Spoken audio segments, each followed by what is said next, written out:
जय मसीह की आप सभी को प्रेज़ द लॉर्ड। मुझे यकीन है आप सुरक्षित हो, प्रभु में बढ़ रहे हो, प्रभु में और करीब जाने के लिए मेहनत कर रहे हो, सारी चीज़ें। और जैसे कि आपने टाइटल में नीचे शायद देखा होगा कि enjoy every phase of your life. ये एक चीज़ छोटी सी लिखी है कि enjoy every phase of your life. हर एक सीजन्स जो आते हैं, हर एक दिन को आप इन्जॉय करो। जैसे बाइबल में भी लिखा है ना, प्रभु में आनंदित रहो। प्रभु में मैं फिर कहता हूँ आनंदित रहो। पर अब मैं मानती हूँ कुछ चीज़ें ऐसी आती हैं जो हमें उदास कर देती है, कुछ चीज़ें आती हैं जो हमें डिस्टर्ब कर देती है, हमारा पीस ख़त्म हो जाता है, और पीस नहीं तो फिर आनंद कैसे आएगा। तो फिर जैसे हमने देखा है, तो उन चीज़ों के बारे में थोड़ा सा मैं बात करना चाहती हूँ कि आपकी प्रॉब्लम जो है वो चाहे वो कितनी भी बड़ी क्यों ना हो, चाहे वो 10 साल से चली आ रही हो, चाहे वो 12 साल से चली आ रही हो, 100 साल से चली आ रही हो।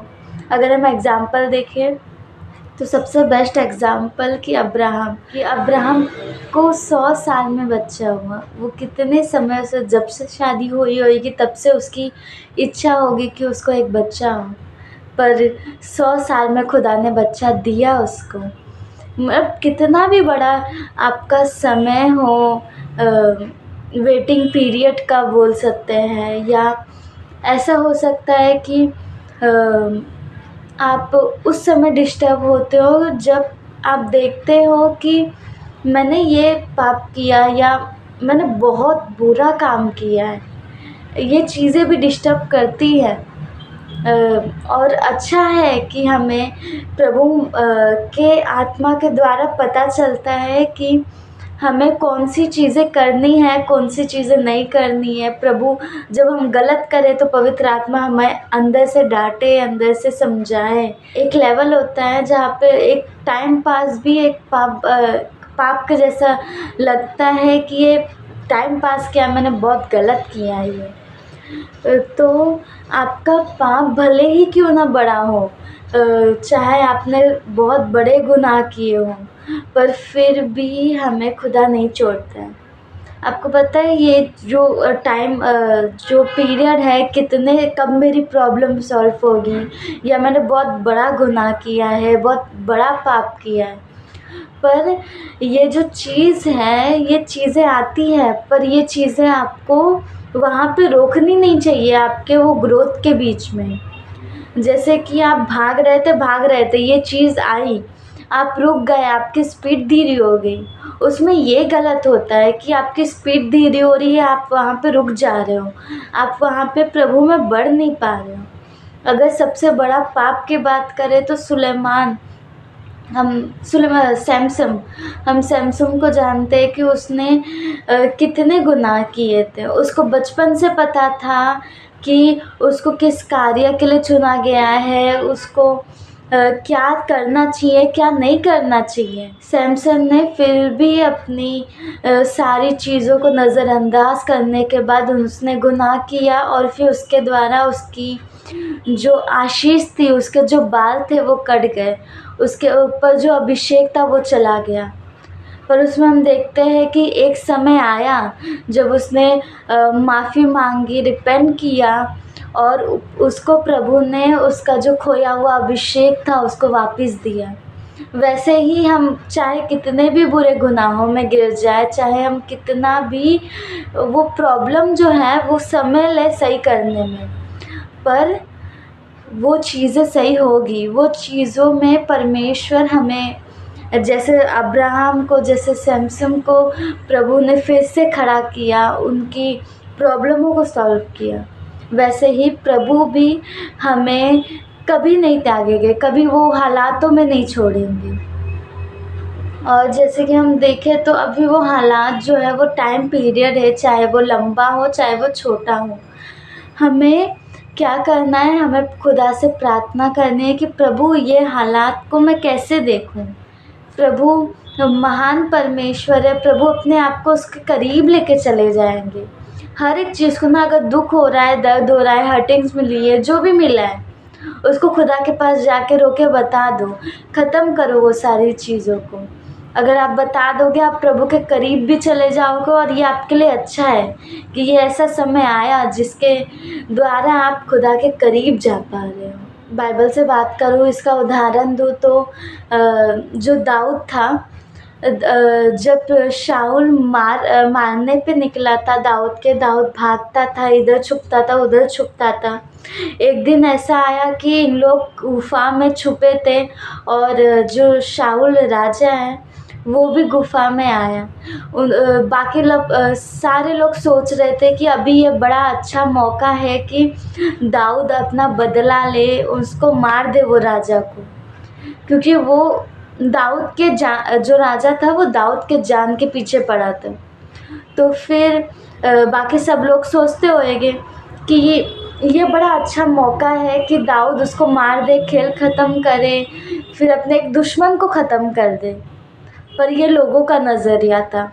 वहाँ पे दाऊद समझ पाया कि परमेश्वर का नज़रिया क्या है। परमेश्वर चाहते थे कि वो समय पे दाऊद दुश्मन को ख़त्म नहीं करे, उसकी दुश्मनी ख़त्म करे।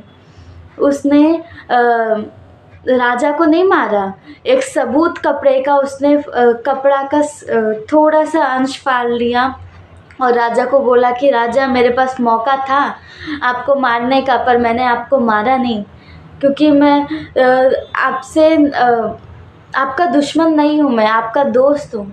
तो उसने ऐसे दुश्मनी ख़त्म की, ना कि दुश्मन को। तो जैसे दाऊद समझ पाया कि वो समय जो है, वो हालात में मुझे क्या करना है। हमें भी पवित्र आत्मा से दुआ करनी है ताकि प्रभु हमें बता सके हमें किस समय पे क्या कदम उठाने हैं, क्या करना है, किस समय पे हमें मजबूती से, विश्वास से मजबूत खड़े रहना है, अपने कार्यों के द्वारा विश्वास दिखाना है। तो प्रभु से कहिए कि प्रभु मुझे बताइए, मुझे कौन सी चीज़ों को किस नज़रिए से देखना है। हमारा नज़रिया, हमारा माइंडसेट बहुत ही महत्वपूर्ण है। अगर एग्ज़ाम में आपको कम मार्क्स आ रहे हैं तो एक तरह से ये भी एक अच्छा है, क्योंकि अब प्रभु आपको सिखाना चाहते हैं कि और मेहनत कर और ध्यान दे, ये तूने गलत किया, ऐसे वैसे किया, ना कि आप सोचते बैठो कि मुझसे ना हो पाए, ये वो सारी चीज़ें। अगर आपको जॉब से किसी ने निकाल दिया तो आप ये सोचो, टेंशन लेके बैठोगे कि मैं अब कैसे करूँगा, क्या करूँगा, घर कैसे चलाऊँगा। इससे अच्छा ऐसा हो सकता है प्रभु के नज़र में कि प्रभु को पता है कि आने वाले समयों में आपके जो घर खर्च हैं वो बढ़ने वाले हैं, आपको पैसे की और ज़रूरत पड़ेगी।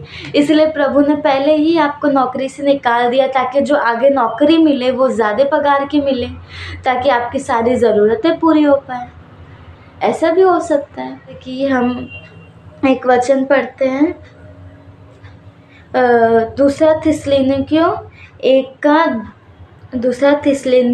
2:13 है। भाइयों और प्रभु के प्रिय लोगों, चाहिए कि हम तुम्हारे विषय में सदा परमेश्वर का धन्यवाद करते रहें, क्योंकि परमेश्वर ने आदि से तुम्हें चुन लिया है और आत्मा के द्वारा पवित्र बनाकर और सत्य की प्रीति करके उद्धार पाओ। जैसे कि यहाँ पे लिखा है कि प्रभु ने हमें चुन लिया है, हम सभी को प्रभु ने चुना है, हम सभी को प्रभु ने पवित्र आत्मा से भरा है, जिससे हम जान सकते हैं, जिससे हमारा विश्वास बढ़ता है। अभी हमारा ये समय है कि पवित्र आत्मा हमारे अंदर रह के हमें पवित्र कर रहे हैं, हमें पवित्रता में, दिन ब दिन पवित्रता में लेके जा रहे हैं। अभी हमारा फिर वो समय के बाद हमारा वो, जब हम प्रभु के सामने होंगे तो वो हमारा उद्धार का समय होगा कि प्रभु ने हमें चुन लिया है, हम प्रभु के बेटे बेटियां हैं। जैसे कि हमें प्रभु आज के समयों में हमें पवित्र बनाने में ध्यान दे रहे हैं, प्रभु हमें पवित्र बना रहे हैं। हम सभी को प्रभु हम सभी को और मेहनत करनी है, पवित्र आत्मा से एक सहभागी, एक मन होना है, ताकि हम और बढ़ सकें और बढ़ सकें। हमारे प्रभु की कोई सीमा नहीं है, तो हम कितना जितना चाहे हम उतना उनको जान सकते हैं। एक ही ज़िंदगी है, उसमें अनलिमिटेड गॉड को हमें जानना है। तो फिर हमें कितनी मेहनत करनी है ताकि हम जितना हो सके उतना ज़्यादा जान सकें।